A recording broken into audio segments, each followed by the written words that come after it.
All right, we want to welcome everybody. Thanks so much for coming to this Candidates Forum, very important forum for MCC and for the community. We want to extend a big thank you to the MCC Lake Havasu Student Activities group for putting this together, along with Dean Jan Woods.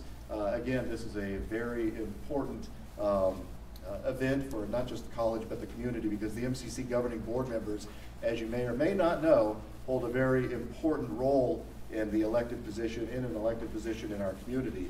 The candidate chosen on November 6th will be the community representative for District 3. How many here know where District 3 is? Excellent. It is the central and southern part of Lake Havasu City. The candidate chosen will serve on the board. They're really a community trustee representing that district, providing oversight to ensure the college fulfills its mission to the community. Now, the board member will immediately be involved in the selection of the next president of MCC. Do we have a date yet for when the current president's leaving? We do know roughly February. February will be that date when he's leaving.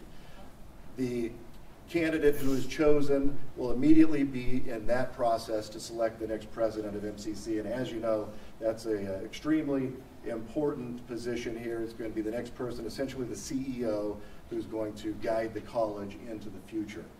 Now, the board member, along with that, is going to provide, as we mentioned, oversight for the college. They really are the eyes and ears of the community to ensure that the college continues on the mission that it has to help the community, of course, providing higher education, high quality higher education at an affordable cost for the community members.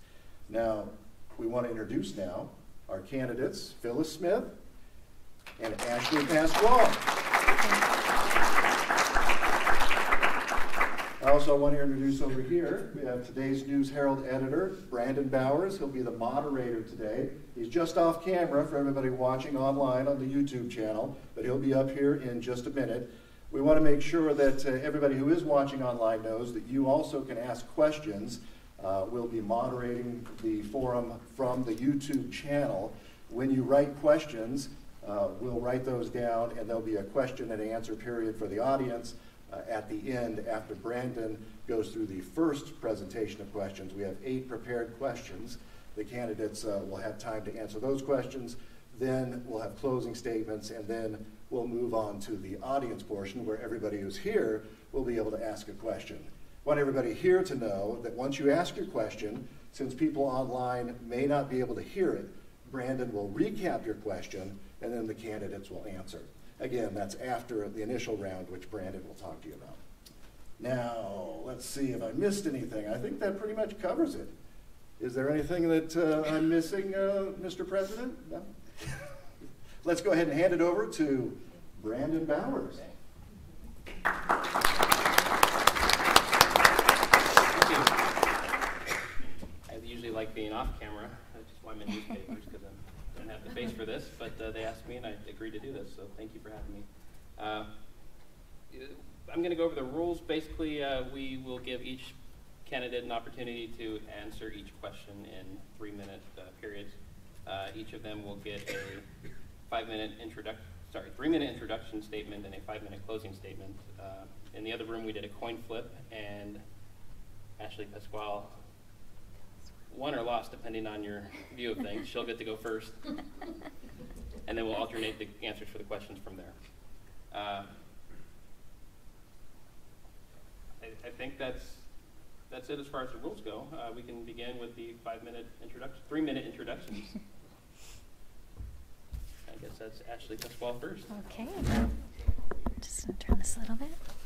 All right, thank you. Well, good evening. I wanted to also thank the Student Activities Council for hosting this forum. Knowing candidates and being able to make an informed vote is an important part of our democratic process. So thank you for giving us the opportunity, and thank you all for being here and on a 6 p.m. In the evening to learn more about Miss Phyllis and I. And so I appreciate this opportunity. And I welcome your questions, and I commit to answering openly and honestly. I feel that any elected position should be open and honest, and so I commit to that starting today. I was born and raised here in Lake Havasu City. I actually went to preschool at New Day on Acoma, which used to be called New Age School. I attended Smoke Tree Elementary School in the old building. It was demolished and rebuilt, so it's not the one there today. And I was part of the first class to complete 6th, 7th, and 8th grade at the new, at that time, Thunderbolt Middle School. And I'm also a proud graduate of Lake Havasu High School and a former student of Mojave Community College. I was able to take dual enrollment courses as well as summer courses here at this very campus. And then I went on to Arizona State University. And unfortunately, when I was attending ASU, I was on a fast track, so any breaks, I took online courses. And Mojave Community College didn't have the online courses I needed at the time, so I ended up enrolling in Cochise Community College, which is on the clear eastern side of the state, and today I still have never set foot on that campus. So I know that additional opportunities are available now, but I think that we can still do better too, because of the different community we have here and the different needs we all have. So MCC contributes such value to the community, and having said that, there's also improvements that can be made, and I hope to represent District 3 in voicing any of those ideas or concerns or applauds and lending my voice on behalf of the community. So I look forward to sharing a little bit more during our question and answer forum, and I hope that you'll be satisfied. If not, please ask additional questions during the time that you have the time to do that. So thank you.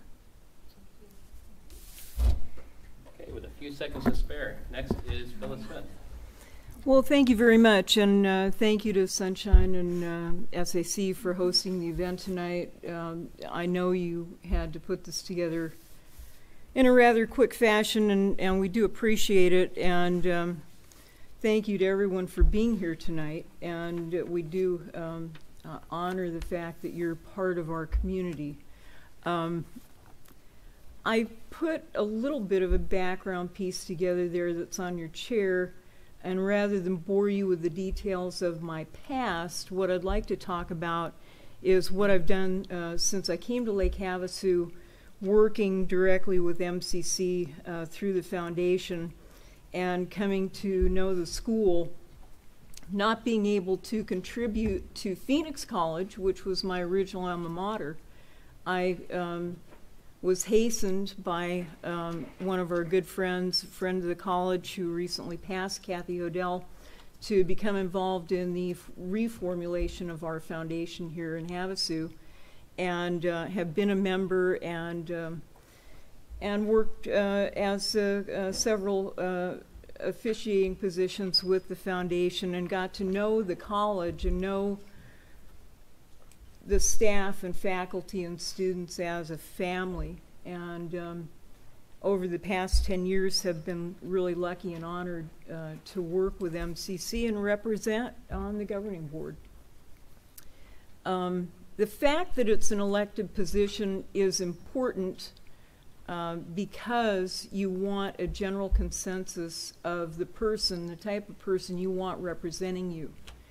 I am always looking for new ideas. I'm always open to public comment, and I think we've done a pretty good job in the past 6 years of representing the ideas of the constituency here and working toward the betterment of the institution and education, higher ed, here in Mojave County. And that really is what brought me originally to the foundation, is because I know what it's like to want a higher education and not have the resources to do that. So I really honestly came to it with an open heart and an open mind to bring people to the plate and get them educated. And through that process, I've evolved in governance on the MCC governing board learned a lot about how our particular institution works and how hard they work and how dedicated everyone on campus, all 4 campuses and online staff work to make this a better place every year. We currently have a 6-year strategic plan in place that runs through 2020.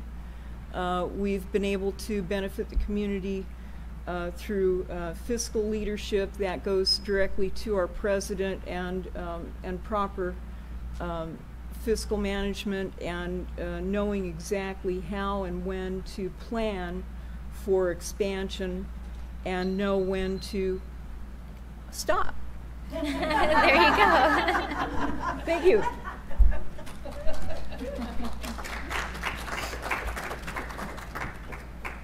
Great. On to our first question.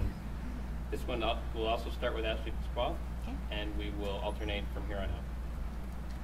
Starting with Ashley, what are your impressions of Mojave Community College's missions, goals, values, and vision? Great. Thank you. That's a great first question. So I shared a little bit in my opening statement about my past with Mojave Community College, and I also, I didn't get a chance to say how much I work with Mojave Community College currently. So in my professional career, we partner with Mojave Community College on all 4 campuses in various ways to help community members achieve their education and follow an educational pathway that will benefit them and their families and their future careers. So I don't have the mission and vision memorized, although I have reviewed your strategic plan, and it's thorough and excellent. But I do believe that it encompasses that same mission, to make sure that on all 4 campuses and online, that all residents have the access to open access to an education through Mojave Community College that helps them along their path, whether it be to additional higher education or on a career path, and that there is a strong culture within the college that celebrates diversity and a welcoming environment.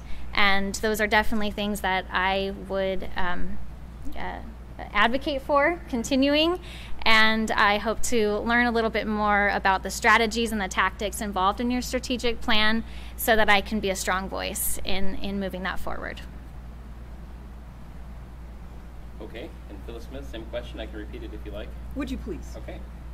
What are your impressions of MCC's mission, goals, values, and vision? Well, my impression has solely to do with the mission statement, and that is to offer total accessibility and to enable any of our less resourced constituency a chance for higher education. And without compromise, we've been able to move forward, offer remedial classes to those that needed a boost to move forward through the process, and move into the ability to retain the student body and move them on to completion. And there's nothing better than what I call, the people that know me have heard me say this many times, the payoff. The payoff comes in May when we stand up there on the podium and congratulate 400 to 500 students on a job well done. And that is where we excel. And that is why we are in the top 5% of community colleges across the nation. And I just returned from a conference of the Association of Community College Trustees, approximately 1,200 member community colleges across the nation. We're in the top 5%, folks. So to me, that gives me a great deal of pride, and that's where I see our vision being embodied, is our successes, the stories that we hear, the personal stories that I hear from students when we grow a campus like Colorado City, and I hear success stories from people that were not able to get an education at one time. They were forbidden, and now they are able to do that and graduate and practice and earn a living for themselves. So as far as the vision of the college, I think we've not only excelled, we've superseded everything that we originally started to do in 1971. So I enjoy that part of governance. As far as the board, I like to hear the ideas that staff and faculty come to us with. I am absolutely excited every day when I know that there are people working behind the scenes to make sure that our students can excel and work toward their goal. So as far as our ultimate vision and our interaction with the community, I think we have surpassed everything that most of the folks in Havasu would think. I don't know what the level of knowledge is in the community other than my elevator speech when I meet people. Thank you. Well, we'll stay with you for the next question, so maybe you can get part Okay. of it in. What impact do you believe MCC has had in this community, the county and the state, and what impact do you believe MCC can have going forward? Well, I think overall, you know, we're celebrating 40 years in Havasu, which is phenomenal in and of itself. When I first moved to Havasu, having grown up in Phoenix and spent close to 20 years in the Bay Area, you know, when you move here from a metropolis, anything that comes close to this level of excellence is an anomaly. And I think that it gives us a reason to move forward and talk about all of the good things that we do. 60 programs, graduating 522 students last year. People barely believe me when I tell them that. And back to the elevator speech. That's what always gets me engaged when I meet people at the grocery store, I meet people in business, I meet people at the dentist's office, and everyone has an MCC connection. And I think that is what has put us on the map.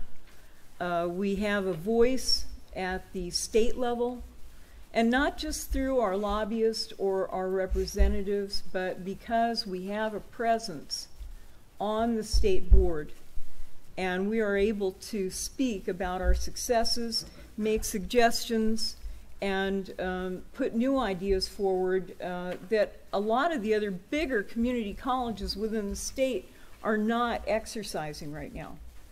MCC is actually far and above about 3/4 of the other colleges. The two largest community colleges in our state have been defunded and are not receiving state aid right now. So that puts us in a unique position, and I want us to hold that position, and we've been able to move forward in just the past few years far beyond what we have done in say the past 10. So as far as our excellence, I think we have achieved that. I think we will continue to move in a direction that will take us through not only completion for all of our students, but enhance the campuses, continue to grow our student body, and have the level of achievement that our community is expecting of us. So we will move people forward to ASU and to NAU and to U of A and to all of our regional partners. So that's what I look forward to, and I've been lucky enough to contribute to that. Well, I'd like to allow you about a minute more, if that's okay, Jan, to elaborate on specifically the impact in Lake Havasu City. What is your view of the impact the campus has had here on the community? in Lake Havasu? Well, I think it really, and I've said this before too, and I spoke it recently, I think it is the tie that binds here. And it came to me at a local event where we saw representation by other educational groups, specifically Lake Havasu Unified, the high school, WAVE JTED. We have facilitated these partner schools. And without our assistance and cooperation and understanding of the need, I don't think we would have the level of education that we have in the city now. Because not everyone just gets their AA and gets on a bus and drives away. Many of our graduates stay here, and they have a reason to stay. And it's not just family, it's dedication to the community. And I think we inspire that. And we inspire it through our events and our foundation and the scholarships that we offer. Okay, thank you. Thank you. Same question for Ashley Pasquale. Do you need me to repeat it? I wrote it down as you were saying it, so I'm good. Thank you. So Mojave Community College has had an impact here in Lake Havasu City on me personally, as I shared in my opening statement, and I think I represent families in general here in Lake Havasu. Again, being born and raised and having that opportunity here in Lake Havasu City to receive a college education and to be able to transfer that education into a 4-year degree and then eventually a master's degree, it makes a huge impact. And now I'm back in my home community, I'm raising a family, we're invested and committed and contributing. And I think that you multiply that by the number of other Lake Havasu residents who have also had that opportunity, and you're making a huge impact here with MCC. And so of course, I'm a firm believer that you can always do more and you can always improve and you can always involve additional input and ideas and new ideas and input. And so, but I'll save that because the last part of your question was going forward. I also think that here in Lake Havasu, not only can you get obtain college courses, but it's quality education, and you see that in your reports and in the many accomplishments of your students. Even achieving 100% on some of the national testing is amazing.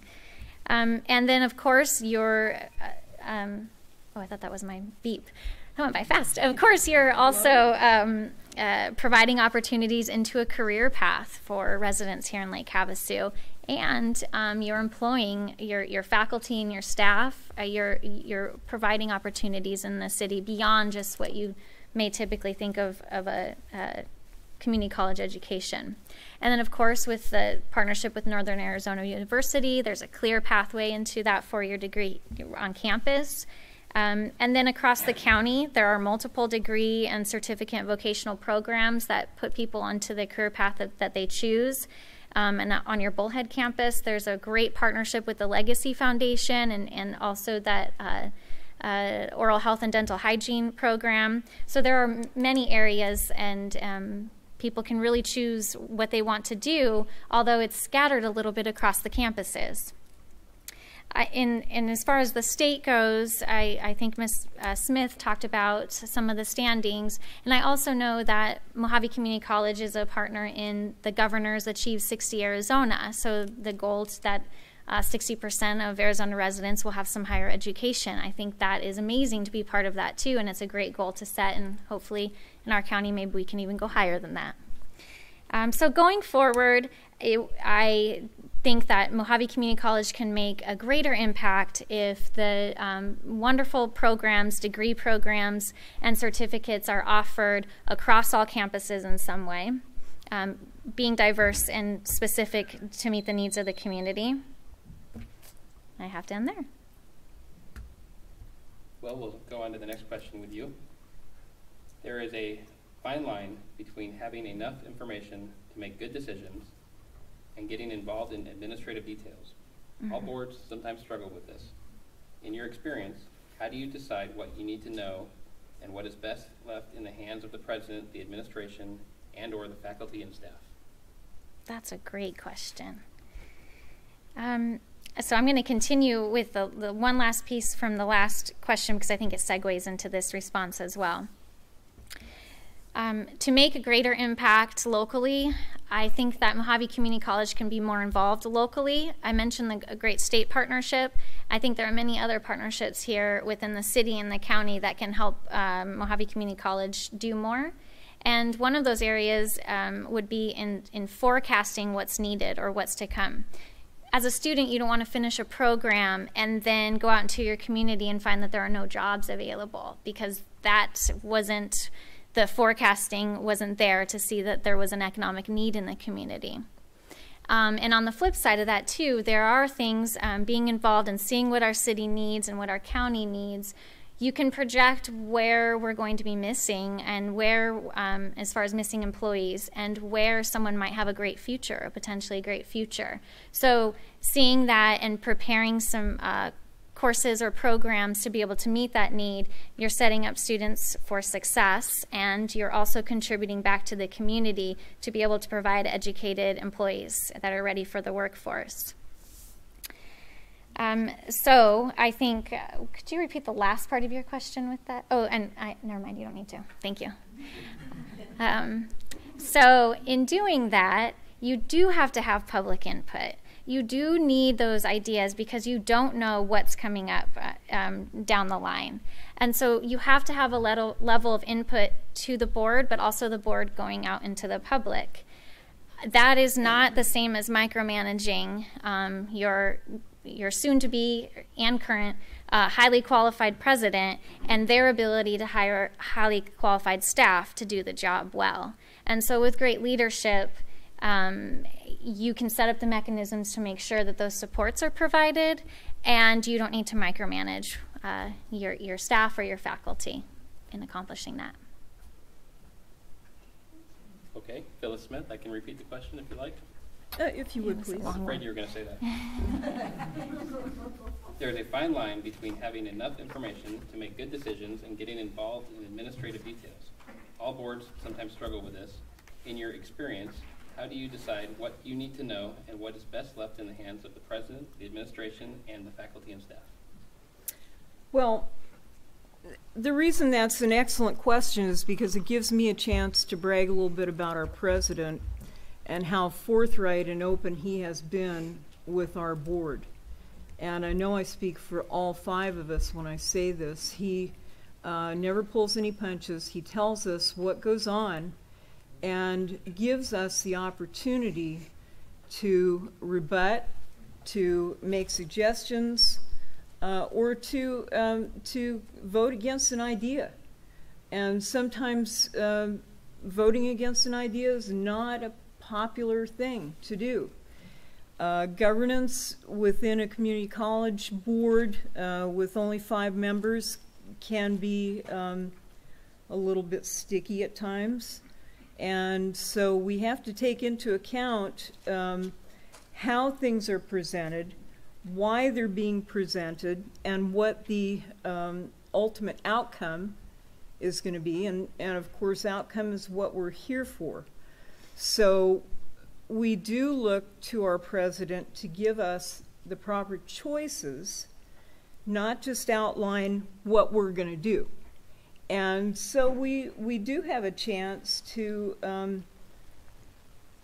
rebut and give ideas a chance to blossom, which doesn't always happen with community college boards. Our board is elected. Many boards across the nation are actually appointed. And so you don't get the person that you might want in front of that college president. So we've been able to work with Dr. Kearns and get the detail that we need on programs as they're being formulated, issues with campus buildings, what requirements are, budgeting. I mean, we go into detail. We have workshops ad infinitum about specifically budgeting, about our strategic plan. We've had many, many hours of strategic plan workshops over the last six years that I've been on the board. It doesn't end there. I've been actively involved for over a year now in preparing our board for the time when Dr. Kearns would retire. So we have already been immersed in the process now almost a year and a half. So we have a chance to make decisions and come to the logical conclusion, not something that's just laid out and say, here you go, Phyllis, this is what we're going to do. Would you mind rubber stamping that? And I don't. Thank you. Ashley Pasquale. No, we stay with Phyllis Smith on this one, sorry. The board's role in selecting and supporting a new president cannot be overstated. As such, and very soon, the roles and responsibilities of this board will become increasingly challenging. What will you and the board need to understand about the institution and the complexities across the higher education sector to be able to judge the skills required of a candidate for college president who can successfully lead transformational change? It's a high bar. And I've said it several times, this is something we've spoken about in our sessions for quite a few hours, and coming to the conclusion that we want someone in the mold of someone we consider to be very idyllic, although not perfect, but also have to combine that personality with a new age. And we have had that conversation about a Gen X president. And we all need to be open to that, because that is who we will be teaching. That is who we will be helping through the process that will eventually be contributing back to our community. So the conversations that we have revolve around not only the qualifications, but the personality that is going to help us excel and lead us into the future. Not someone that will be a stumbling block or send us back to a past that we don't want to relive. And we've been very lucky for 10 years now that we reside in the black, as I say, and the community owns our campuses. We have millions of dollars available for scholarships every year. These are things that have come to us through solid leadership.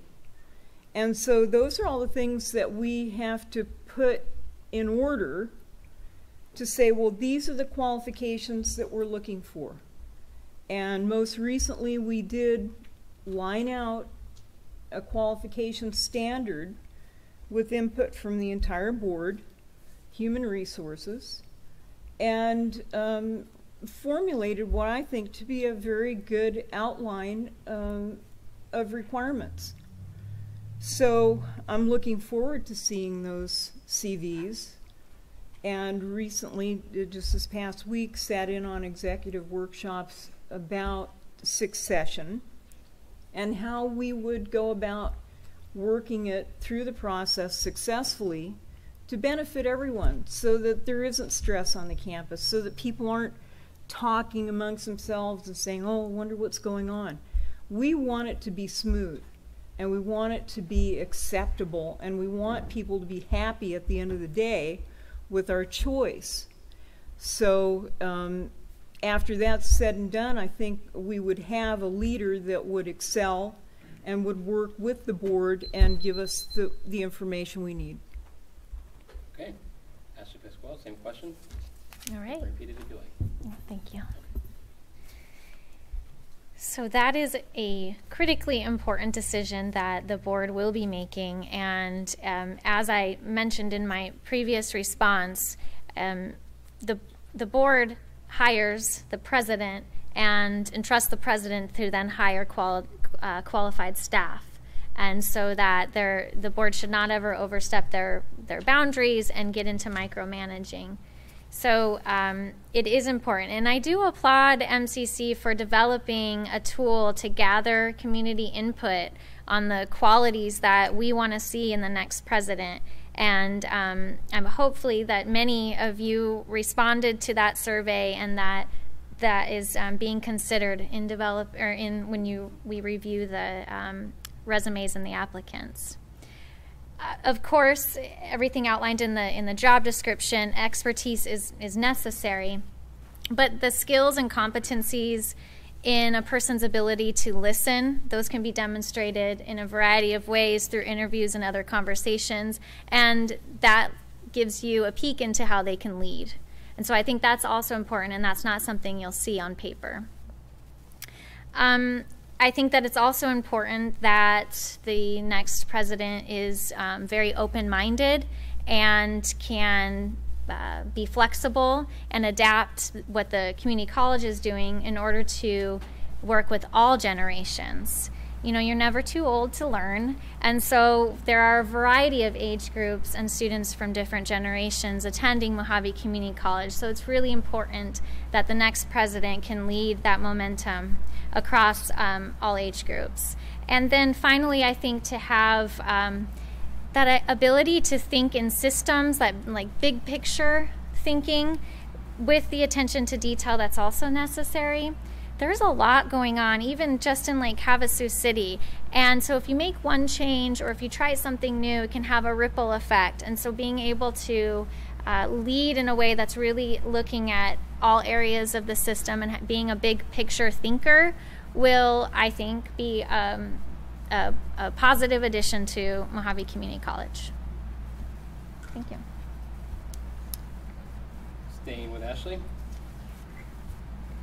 Is there one existing program that you would like to see expanded, or a new program that you would like to see implemented at MCC, and why? That's a really interesting question. I think that it's important that as a board member, you're representing your district, and then after a decision is made, the board is then representing that in a unified voice. So I would be cautious about bringing in my own bias or my own opinion to a big decision like that. Developing a program or a degree path takes up a lot of resources and time, and so I think it would be important that that's representative of what's really needed in the community and not just one person's opinion. I will, so that I'm actually giving an answer, I will go back to what I said earlier about what I think is important to work with the communities and be able to forecast what is going to be needed in terms of jobs or a career path, and make sure that Mojave Community College is setting students up for success. It's so frustrating to complete all of that work and then not have any jobs available in the community. And on the flip side, as a taxpayer, it can also be frustrating to educate individuals and then see them head off to other communities. And so I think that working together with the community and making sure that we're constantly looking into the future about what's needed in the community, and then making sure that we have degree paths to get people that education that they'll need to be able to be in those jobs is very important. So I can't name one program right now because of all those reasons. Okay. We'll move on to Phyllis Smith. Same question. Gee whiz, I can name a lot of programs. You know, I'll start with my old favorite, which I still think is in great need here, and we could at some point grow our existing CNA Bridge to assisted living program. We need it terribly here. And I know from working in the business, I think we could get it accredited. My fellow board members have heard me speak it, the foundation members have heard me speak it, and I think quite a number of constituents have heard me speak it. I think it's real important. That's one. I would love to see us grow our art department. We have a lot of artists in town.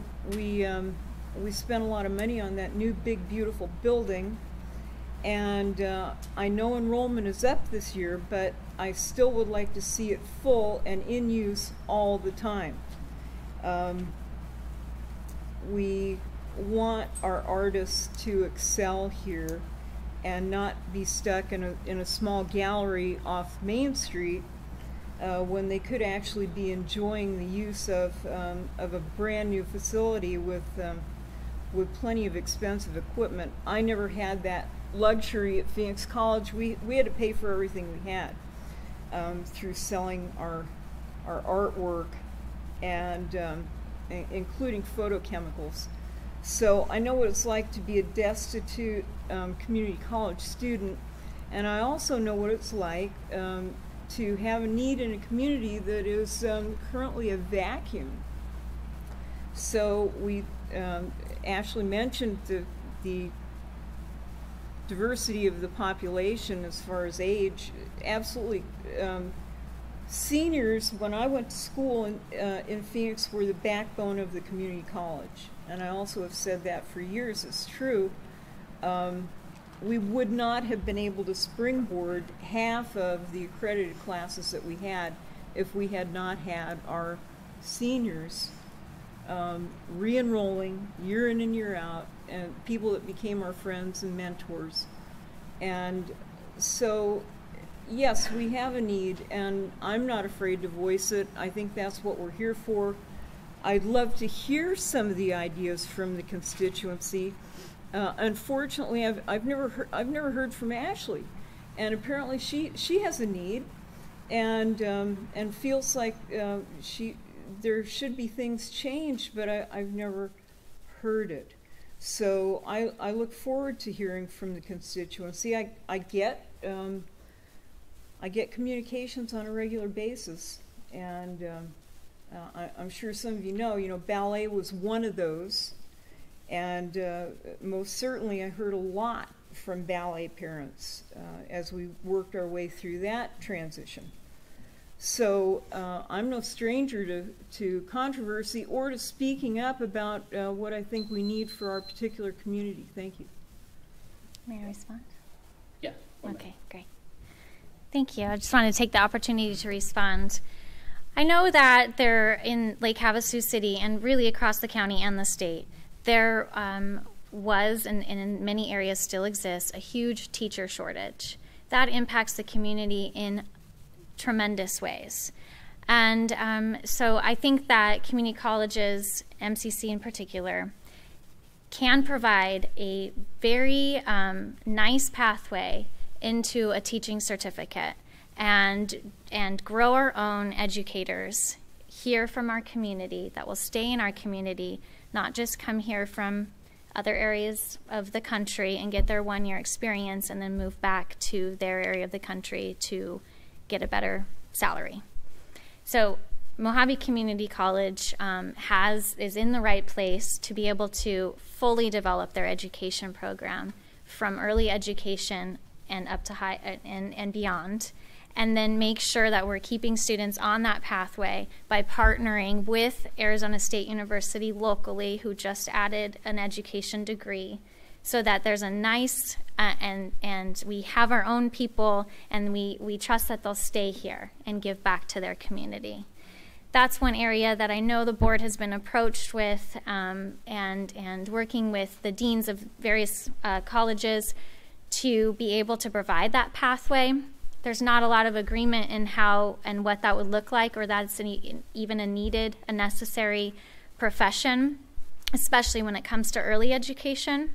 And so there are cohorts working under college courses out of the campus, outside of campuses, that are trying to get that coursework counted for their work. They're being taught by professors and adjunct faculty, and they just need a pathway. So that's one example where I think that I'm hoping that there are steps already being taken, but we really need to move it forward.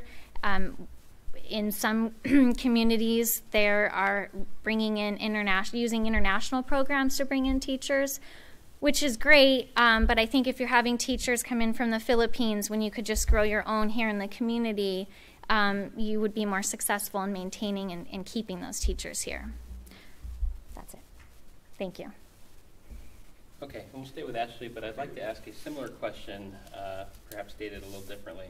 with Lake Havasu's community and campus in mind, can you rate the success of the college to align its curriculum and its standards to the community's needs?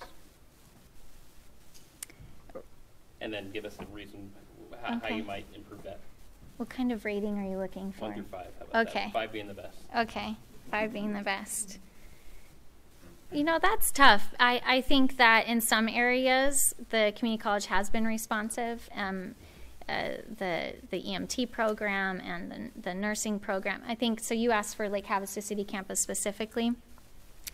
I think I'm going to go ahead and rate it at a 3 because, as I said before, I think that we can always improve. There's always room for improvement. And repeat the second, just explain why. Okay. So being involved in community movement like Havasu Vision 2020, for example, that work with so many partners involved from the city has really laid out a plan to move our city forward, and it has a real intentional focus on the younger generation and families here in Lake Havasu. That would be an area where Mojave Community College could play a bigger role, and then would have access to that information that was shared to have to really forecast and see what is going to be needed in the future. I think also that there are always some issues with articulation with your coursework, and so always being ahead of that and being a part of those conversations and advocating for the coursework that's provided through Mojave Community College is right on par with that same level coursework that would be provided at a university. And so really advocating for that and being a part of those articulation conversations to make sure that students don't have to repeat a class and spend additional money and time doing that. So I know that's kind of goes on side of your conversation, but I think doing those two things together will create a clearer pathway and we'll be able to not only see what's needed in the future, but then make sure we're doing the work so that everyone's progressing toward that. Thank you.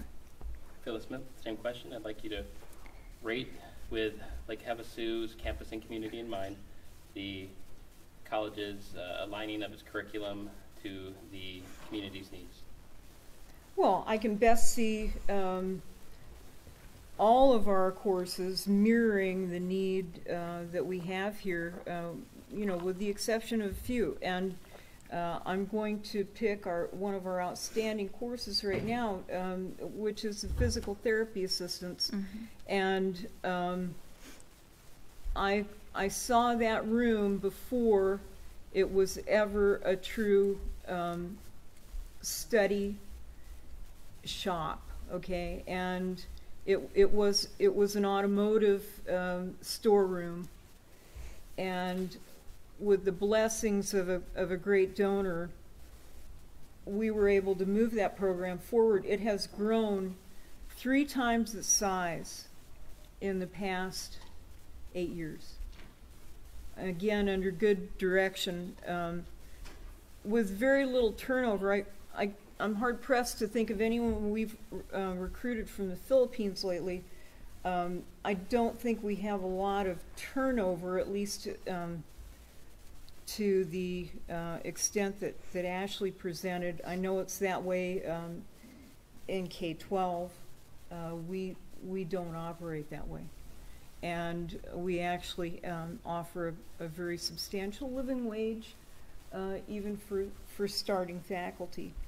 So as far as the need matching or mirroring our course offerings, I think we're there. We have automotive. We have welding, nationally certified. We've got HVAC. We just partnered with DOT Transportation, with our truck driving program. The list goes on and on. Nursing, surge tech, dental hygiene, these are all programs that mirror the need of the community, and rightfully so. So I don't think we're at a shortage of talent to teach those classes, and I know many of these instructors, and they're well educated, and they pass on their knowledge. They give more than we would expect to their students. And I hear it from the students as well. And we see it in the community. And when you have businesses calling instructors asking for their best students, you know that you have a reputation for excellence in a community and that you are meeting the need. So, no, I'm in disagreement with the fact that we have any kind of turnover that is represented by K-12 here. They have a different situation.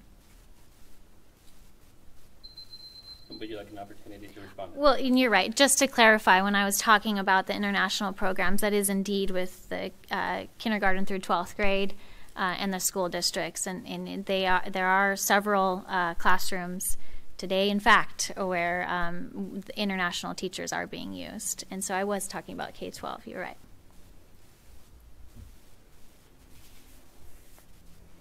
Okay. We will stay with Ashley. Okay. Please explain your philosophy as it relates to online learning and what you believe its future should be at MCC. What is the future of online learning? Okay. So just as we're seeing now in this room, people have places to go and things to do at certain times of the day. Online learning allows for that educational opportunity to be on your time. And with access to the internet the way it is and where it's going, we can all obtain an education that we wouldn't have been able to otherwise. So as long as the high standards that are already exist with MCC, the rigor and the caliber of the professor, you're going to be able to offer the same experience, educational experience online that you can in a classroom. So there's no reason not to. Being able to increase accessibility to education is important. And in your first part of the question, could you repeat it, Mr. Bowers? Explain your philosophy Okay. as it relates to online learning. Okay, I think I just did. And just going back to the point about what's available here and the many programs, and there are some things where being hands-on, for example, you wouldn't want to learn how to drive a truck online. So having that available at the Kingman campus is important. Same thing with the PTA, with the physical therapist assistant program. Being hands-on with that, of course, is important. So do I believe that there are many classes that could be offered online still with that program? Yes. But there are also hands-on experiences you have to have. And also that mentioning the PTA program, that is an example of what I was talking about. Here in Lake Havasu, as we're developing students, they need clinical experience here. And unfortunately, there aren't a ton of physical therapists. And then once they complete that program, they have to work under a physical therapist. And physical therapists are limited to how many PTAs they can take on. So it's really looking at what can the community handle before we're graduating many students. And I don't mean that to be negative in any way. I think it's an excellent program and it's meeting a great need. I just wanted to take that opportunity to bring that up as an example of what I've been talking about really being involved in the community and knowing what's going to be available once students complete their programs. And then just getting back to online, one more plug. I also think it's a great opportunity for faculty to also have that flexibility to do whatever it is that they want to do. If they have a family and they want to have a flexible schedule with their career and their family life, or their hobbies and their career, online learning is good for the teacher as well. Okay. Phyllis Smith, I'll repeat the question.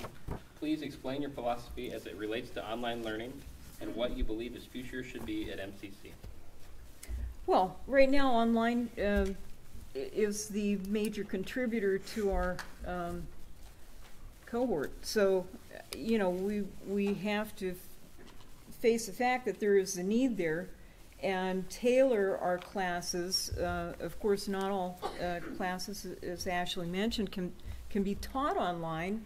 You need hands-on experience, you need a lab, you need a seat in a bricks and mortar institution, but having completed my last master's degree online, I have a good deal of experience firsthand with what that is. And I know that we have made some great strides just in the past 5 years with ebooks.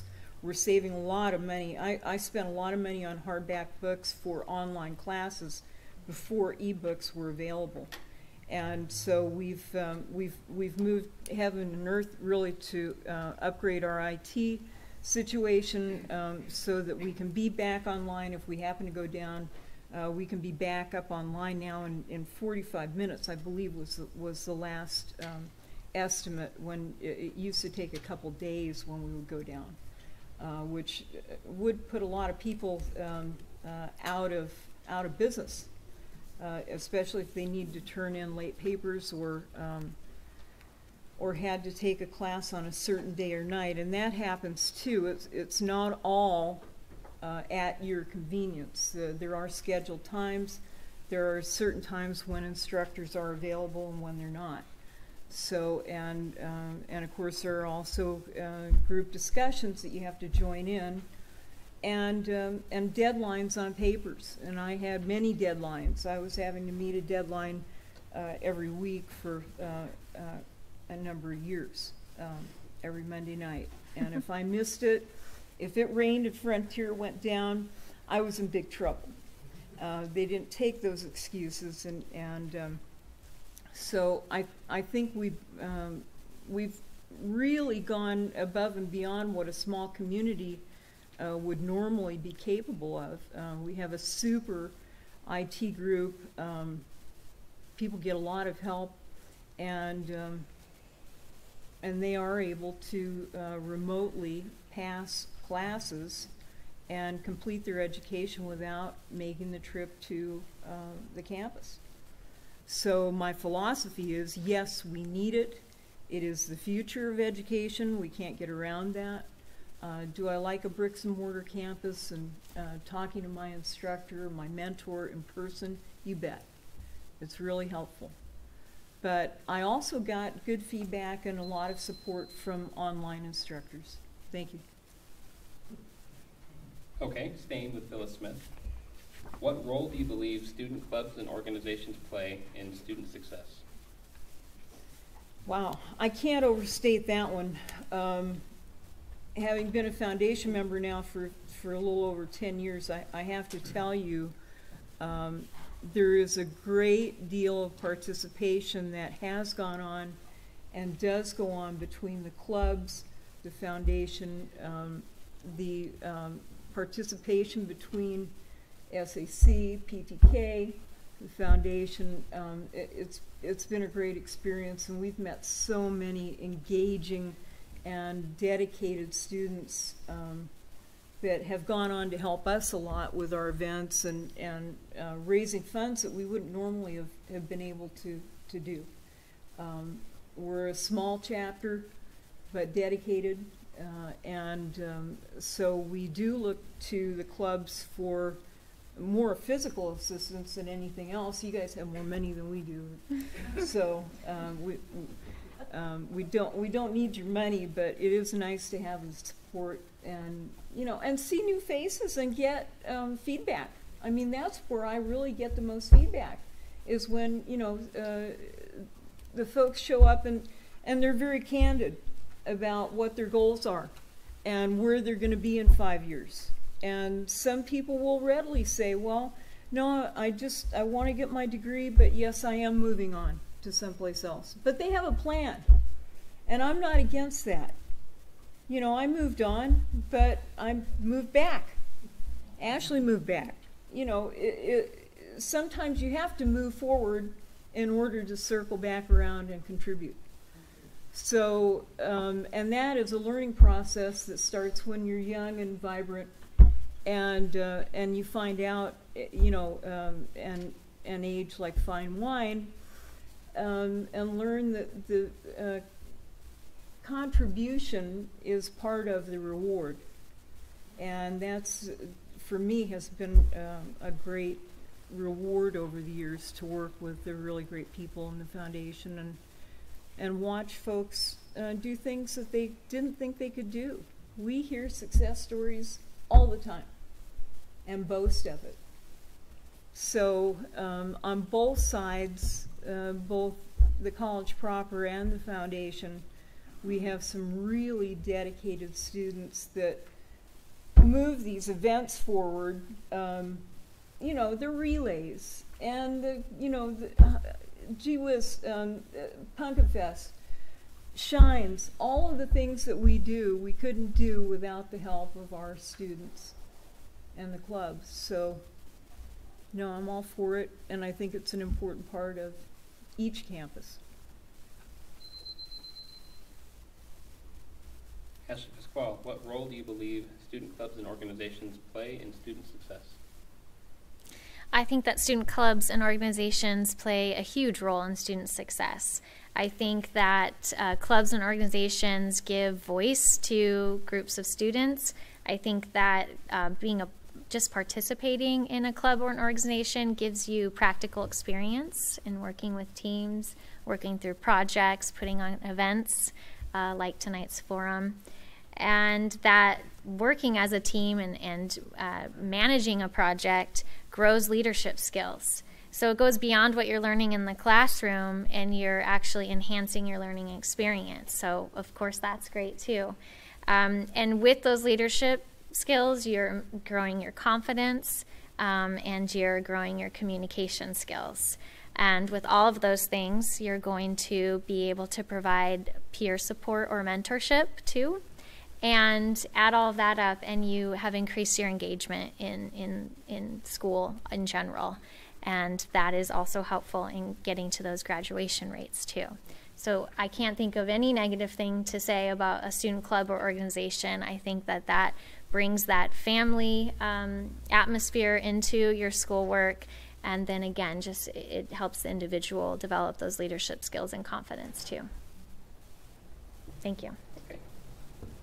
Staying with Ashley, what do you see as the biggest challenge facing MCC over the next few years? Ooh, okay. I think that one of the biggest challenges facing MCC is the need for being more progressive in technology. So we can have adequate technology, and that's awesome. But going beyond that and being sort of progressive in what we're able to provide, infrastructure like that does cost money. So that's important to consider too. But where it's going to take the college and what you can then provide to the students and the community should far outweigh some of those infrastructure issues that we face here all throughout Mojave County. So that's one area where if you're not ahead of that, then you're behind it. There's no staying in line with the advancement in technology. And so in order to be able to provide those online courses we talked about, in order to be able to have people all over the county watching this on YouTube, I mean, all of those things take a level of technology, and it's only going to increase. So that is definitely an area of focus. And then also another challenge may be sort of that making sure that while we might have a fully developed program at one campus, if there is also that need, how are we providing that opportunity on another campus or across all four? I'm not saying that every community is the same, but there may be opportunities. We don't always have to keep the one program here on this campus and everyone has to drive to it. So I think really just being a little bit more progressive in how you're looking at offering coursework and how we're being involved in the community, and then technology. And once you have that in place, then we'll be able to really know what additional programs and degrees or certificates could be offered, and then we have the technology to offer it anywhere we want. Thank you. Okay, Phyllis Smith. What do you see as the biggest challenge facing MCC over the next few years? Well, not necessarily specific to MCC, but nationwide funding is going to be a community college challenge in the decade to come. And for a number of reasons, and it's kind of an onion that has to be peeled back, but as I mentioned earlier, in Arizona, our two largest community college systems, one that I graduated from, Phoenix College, which is Maricopa Community College now, and Pima in Tucson, are no longer receiving state funds. That leaves 8 much smaller rural community colleges in line to see who may be next. We receive under 3%, I believe, from the state. And so some people think, well, that's negotiable. If we've lost it, so what? But then I hearken to other boards that, based on a certain constituency that does not want to contribute or see growth in education, may make a no vote for tax increases. And so where are you in the year when you lose your funding from the state? You aren't eligible for STEM because you don't have the right courses in place, and you don't get your tax increase. Then you're looking at having to really cut away. And we've made modifications based on the cuts that we've suffered over the past 6 years and done very well by it. I mean, we've been lucky. We've been really lucky. However, it could put us back to the point where we're in the red or have to go out for a bond, which we don't want to do. That's the dirtiest 4-letter word in this industry, is a bond. So that's probably, in my opinion, the biggest challenge, and I heard it all last week, and attended 3 sessions specifically on free community college, which is a great idea. And there are some systems working it, but as we all know, nothing is free. At some point, money is being channeled from somewhere. It's not a free thing. No one works for free, and I don't think if anyone asked you to do your job for free that you would do that. So funding has to come from a source. And our sources, our resources here are limited. We've had some very generous donors. Our last tax increase was around 1.3% of 2%.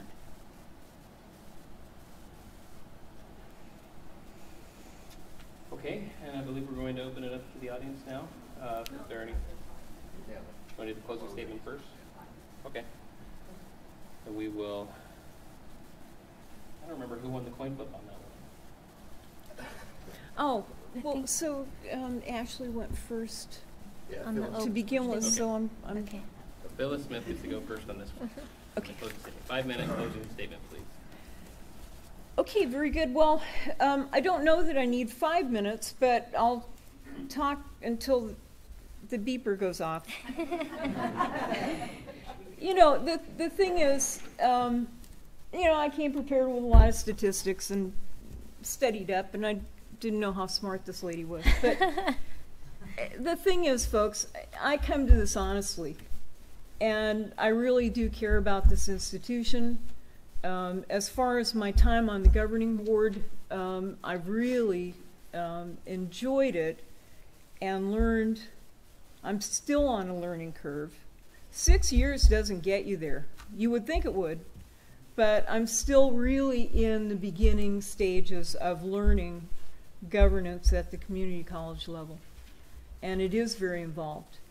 And I look at the folks that are leading our national association with decades of experience. in governance and leadership and education. And I've been lucky to earn the confidence of my fellow board members, who are all much more experienced and seasoned than I was 6 years ago. But we do work well as a unit. We don't always agree, which is important. As chair, I foster the idea of challenges. Please don't be a rubber stamp. And please don't be afraid to voice your opinion when it comes time for that dissenting vote. I think that's what gives us the ability to question whether what we're doing is right. You know, we can have a unity vote and everybody's happy. Oh yeah, I vote yes. Okay, fine. Case closed. But that one no vote makes you think, well, gee whiz, you know, I never looked at it that way. And that's what has brought me to this. I mean, I'm not a professional board member by any stretch of the imagination, but I have learned a lot specifically about governing in an educational scenario. Mostly community organizing is my strong suit.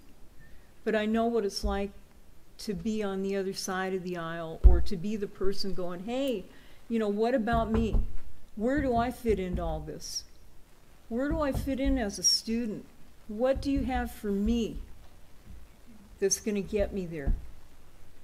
Or as a professional that's looking for a genuine institution that's honest and good in a rural setting that can really provide a springboard to bigger and better things as the decades progress. So I don't feel that my work is done yet on this board.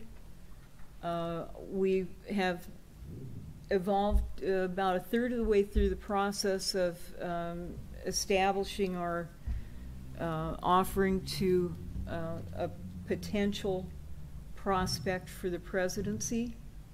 We're still working on that, and having already been part of the process and led the board through numerous sessions now on succession, I would like to continue that and make sure that we find the correct match, a fit, if you will, for this institution that will serve and that we can be proud of.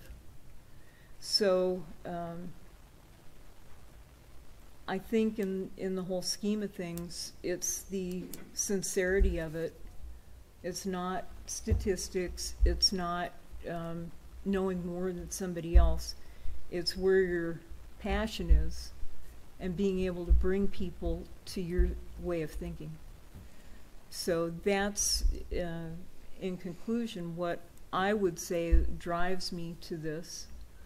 And with support of many people here at the campus, the foundation members, who have been very kind to me and been my friends. So I want to continue to represent the community and do the best job that I can for you. Thank you. Okay, and 5 minutes for Ashley Bookwell. Okay, thank you. I think I'll try and keep this short and sweet too. I wanted to start though by okay. Really short. Right, yeah, not that short. Sorry, I already shut up. Not that short. Okay. So I do want to start off by thanking Ms. Smith for your 6 years of service, and those are volunteer hours, and as your constituent, I appreciate your service, and all of the other board members as well. And also, like Ms. Smith said, there's a personal passion, and I think when you're considering who to vote for, it's helpful to understand who that person is and what their passion is. When my husband, who was also born, raised, and educated here in Lake Havasu and went to MCC too, after we got married, we both started our professional careers in the Phoenix area and then heard that call to come home. And we returned over 11 years ago, or about 11 years ago. And we're now raising our 2 sons here. And I think that Lake Havasu City specifically is a community where there's so much more potential, although we've done great things already. I think this is a community where we have our family support, and I hope sometimes that's the draw for many others. But there's also huge, a big future, I think, economically and professionally. You can live here in rural Arizona and have a professional career and raise a happy family. And that's part of the reason that I am interested in serving you on this board. I believe that community college, Mojave Community College, can prepare individuals to do that. It can propel them into their career or into additional education. And, while raising a family and working here in Lake Havasu, I was also able to complete, I also shared the Monday at midnight deadlines with an online program as well. And I was able to earn my master's degree in negotiation, conflict resolution, and peace building, which I think may be able to be put to good use serving on a board. And so, I'm prepared to represent you on the board, and I ask for your vote of confidence. Thank you. Okay, well, if I'm not premature this time, we will open it up to the public for any questions. I do have a couple submitted to us via online as well, and I will intersperse these as we get questions from the audience. So if there are any, don't everybody jump up. Okay. I'm interested in what else in the community you participate in so you can get input from the community about the needs of the college and what they are saying we need to be providing for our community as a whole. And I'll restate the question since I have the mic here. The question was, in what areas are you involved, and what, how do you seek out community input? Yeah, let's start with Ashley again. Oh, okay. Okay, well, that's a good question. I feel that I'm highly involved in the community in a number of areas. I'll start with the Lake Havasu Parks and Recreation Advisory Board. I was appointed to that board by City Council a few years ago, and I held the chair position for the last 2 years. Actually, last night was my first board meeting where I just got to be a member. And so there are always members of the public coming and speaking to the board during our public hearings and during our call to the public. So that's one area where I have that experience in listening to the public and also being a part of a board to be able to act on some of the comments and ideas and suggestions and forward those on to the people who can make change. I'm also the vice president of the Starline Parents and Teachers Association. So I volunteer at my children's school on a regular basis and do a lot of fundraising and creating programs in the elementary school and supporting both teachers, staff, and the students and other parents. I also was a member of one of the pillar committees for the America's Best Communities Project, and so helped put together Havasu's Vision 2020 plan. And then I am, so through that plan, we were able to bring a certified tourism ambassador program to Lake Havasu. So I volunteer my time as a facilitator for that program. And so not everyone knows what that is yet, but if you're interested, it's about really bringing up how we talk about our community and being positive and creating a nice brand for Lake Havasu. So I do that a few times a year as well. I'm also a volunteer member on the Lake Havasu Soccer League, so I am very involved with youth athletics and planning all of the games and that kind of fun thing. So I could probably provide a lot more examples, but I don't know how meaningful they would be to this board. So just to add, I serve 6 different boards as staff. So I have the experience of being on the other side of this table and really working with boards. So, developing boards to be good decision makers, have that discussion, don't always agree, like Ms. Smith had said, and also making sure that we're, I provide trainings on conflicts of interest so board members don't step out of line as well. So I have that experience on the other side of the table too, and I think that would be transferable to the college board.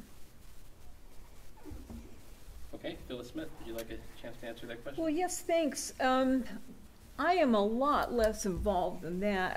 I really reserve my energy for MCC, for the foundation, and I'm also serving on the Lake Havasu Ballet Board as their public affairs specialist, and so we're working to build their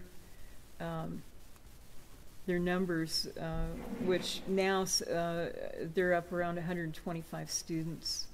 So, I get to interact with those parents, and they're people that most of them have had some association with MCC, either are past graduates or, have had other children here that are grown now. And so as far as my professional life, I don't see my house a lot. I worked in in-home sales for the majority of my career.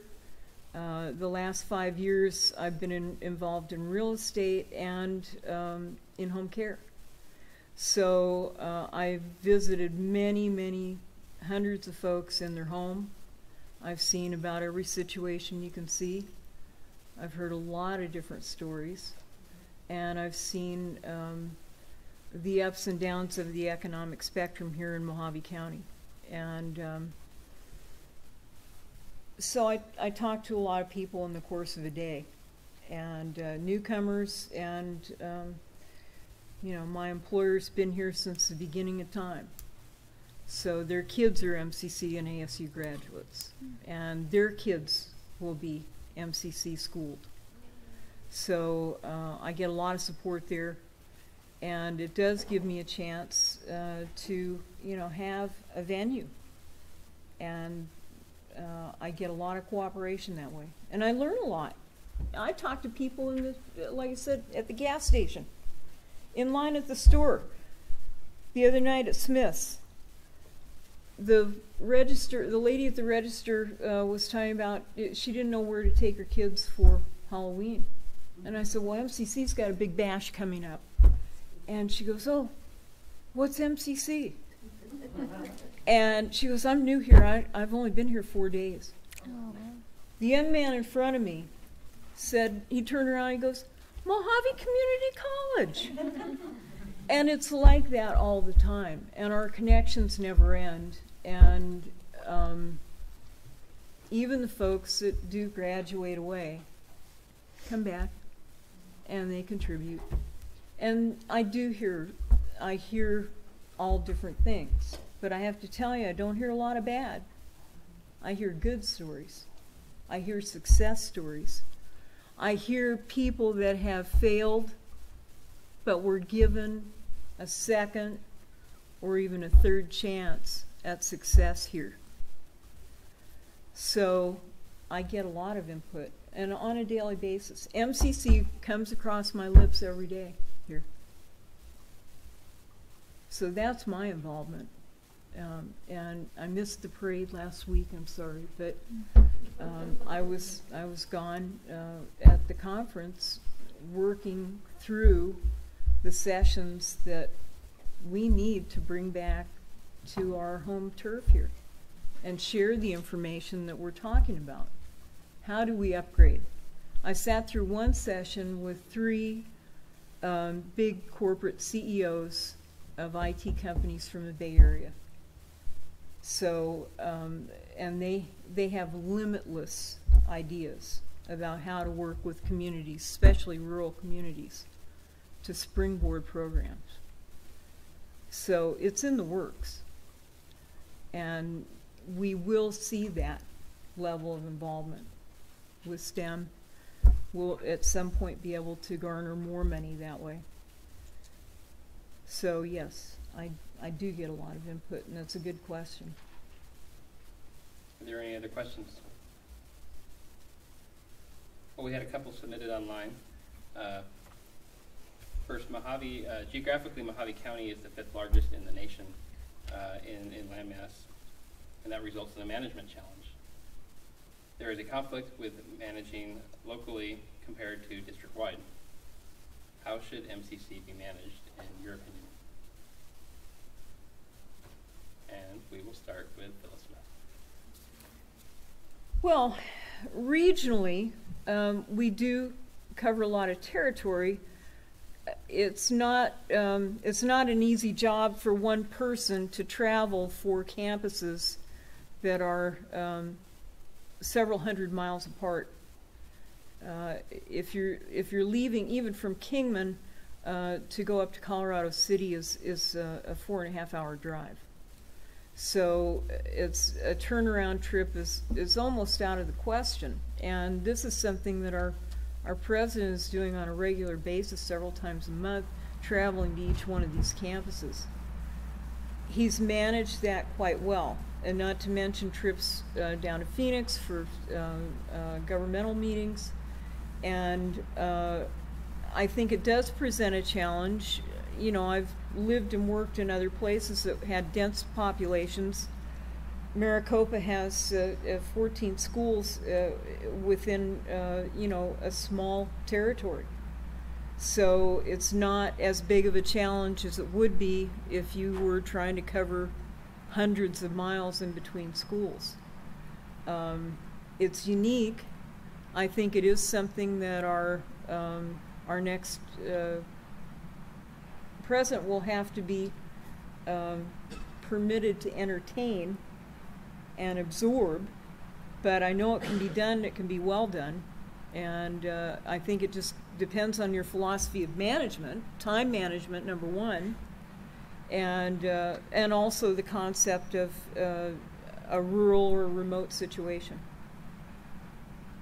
But yes, I think it can be done. Okay, Ashley Pasquale, same question. Mojave County being the 5th largest in landmass county in the U.S., how should this district be managed? That is a very good question. Having such a large geographic area can present many challenges.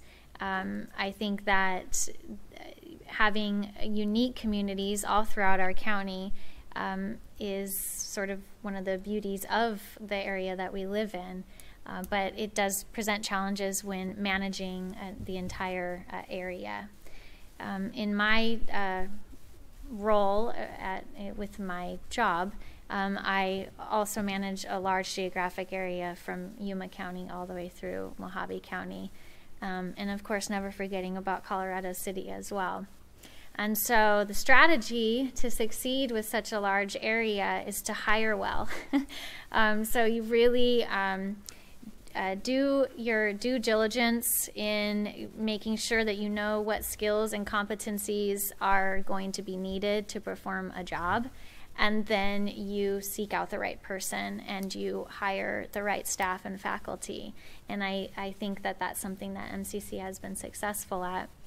And then you stay in touch with the communities, because it's important for face-to-face interaction, and it's important for any leader or governing board to be knowledgeable and to really have that, you know, intimate knowledge with the community, not just say you've been there. So that's very important.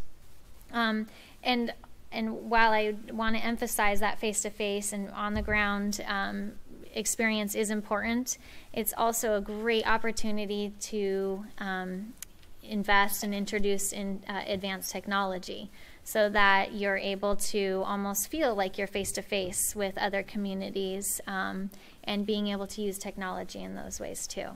So a combination of all of those things: hire great staff, be prepared to travel, and then use technology that's available to us, or make the technology available to us. Thank you. Okay, we have one more submitted online. And we've touched on this question a little bit throughout the rest of the questions, but let's talk some specifics. Staying with Ashley, what qualities are you looking for or expecting the next MCC president to have? Yeah, I think just to expand on what I touched on earlier, it's really looking for someone who has leadership qualities. And I mentioned earlier that a key quality of leadership is listening.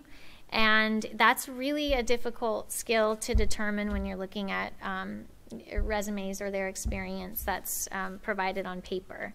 So I think when the time is right to actually meet the applicants, I think that the board will need to be prepared to tease out what their listening skills are and their leadership skills.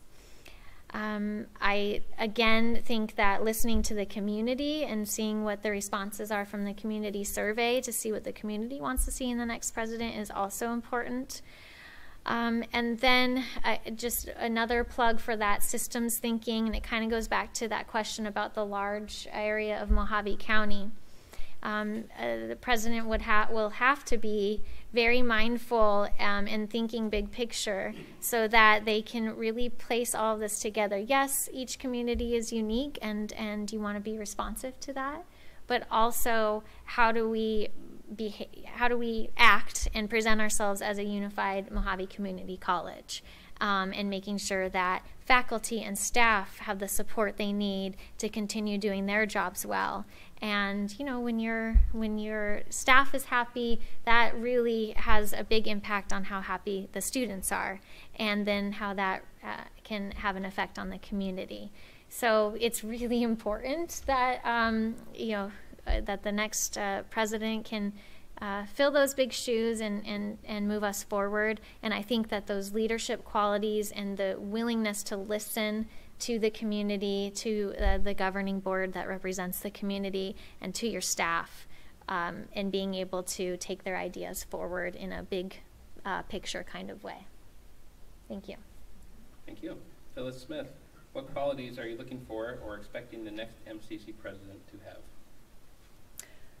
Well, to begin with, I believe I answered that question earlier. However, I wanted to make one correction to the record, and because when the News Herald made the announcement, they said that our survey was developed by the college. But the fact of the matter is it was developed by the governing board. And we spent quite a bit of time going over those questions because we wanted them community-centric. And we wanted those answers specifically from you all. So it wasn't just a general questionnaire that somebody dropped out of SurveyMonkey. We actually sat down and devised those questions and spent quite a bit of time on it. Broke out into special session just for that purpose. So we are interested. Each one of the five of us does have an ideal candidate, I guess, in mind. But ultimately, it's going to be a compilation of different qualities, not just leadership, not just excellence, and not just experience. It's going to be someone that actually understands how our communities differ, how we are unique in each one of our corners of Mojave County. 13.461 square miles of it, which is a lot. But we've kind of set aside the fact that we have some great campus deans. And if we didn't have that, the president wouldn't be able to facilitate the distance as well as he does. So regardless of who applies, there will be an initial screening committee. So we will be getting the best of the best. And looking for qualities, I think, you know, in open session, I've said it's going to be a hard job because we do need a lot of flexibility there. It's not just about diversity. It's not just about some specific location or understanding it's really hot in Havasu. you know, it's about understanding the folks and the needs in each one of, I mean, Havasu isn't Bullhead, Bullhead isn't Kingman, Kingman isn't Colorado City. You know, we're all different and unique. And I was lucky enough to know that before I ever got to the governing board and got to know all the folks in these communities. So, you know, the prospect that we engender does need to travel to these places and kind of come back to us with an idea of how they feel about it. How did you feel when you were in Colorado City? What impression did you get? Is that a place that you want to interact with? You know, how about Bullhead? You know, what were they doing up there that you liked? Maybe that you didn't like. Is your heart big enough to accept all of us for who we are? And then move forward to educate the least of us, which is why we're here. And be a good president and rise to the occasion when we have problems, because there will be problems. So, you know, I look for qualities of equity, self-control, and benevolence. Thank you. Thank you. I believe that's all the questions we have. Thank you very much for having me. Thank you for your time. Thank you. Hey, thanks, Brandon, and thank you to the candidates. And on behalf of the Student Activities Council, we'd like to give you guys a couple of bags with of course, MCC bags with little warm tumblers inside. Yeah, thank you. And if you have any questions for the candidates, they've agreed to stick around, and you can have a meet and greet and ask them questions yourself if you'd like. Thanks so much for coming, and thanks to everybody who was watching online. Thank you. Thank you. Thanks, Ashley. Thanks. Thanks. It was really good. nice. It was good. Good job. Oh, wow.